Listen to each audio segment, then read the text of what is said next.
സുധാകരന് മറുപടിയുമായി എച്ച് സലാം. ഭ്രാന്ത് പിടിച്ച് എന്റെ നേരെ തുള്ളാനും CPM-കാർക്ക് ക്ലാസ് എടുക്കാനും വരേണ്ട. ആലപ്പുഴ അമ്പലപ്പുഴയിൽ UDF പിന്തുണയിൽ മത്സരിച്ച മുൻ CPIM നേതാവ് G സുധാകരന്റെ വിമർശനത്തിന് മറുപടി നൽകി LDF സ്ഥാനാർത്ഥി എച്ച് സലാം.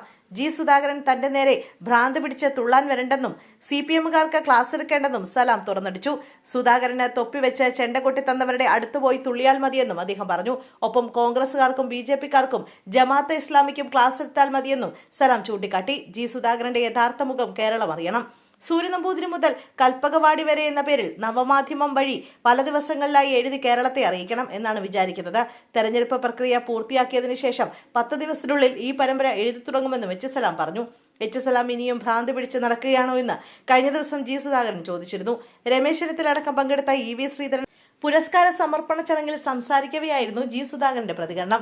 സലാമിന് തോൽക്കുമെന്ന് മനസ്സിലായി. സലാമിന് തീവ്രവാദ ബന്ധമുണ്ടെന്ന് താൻ എവിടെയും പറഞ്ഞിട്ടില്ല. തനിക്കെതിരെ തെളിവ് പുറത്തുവിടാൻ വോട്ടെണ്ണൽ വരെ കാത്തിരിക്കേണ്ടതില്ല. കോടതി സലാമിന്റെ പോക്കറ്റിലിരിക്കുന്ന കളിപ്പാട്ടമല്ലെന്നും G സുധാകരൻ പറഞ്ഞിരുന്നു.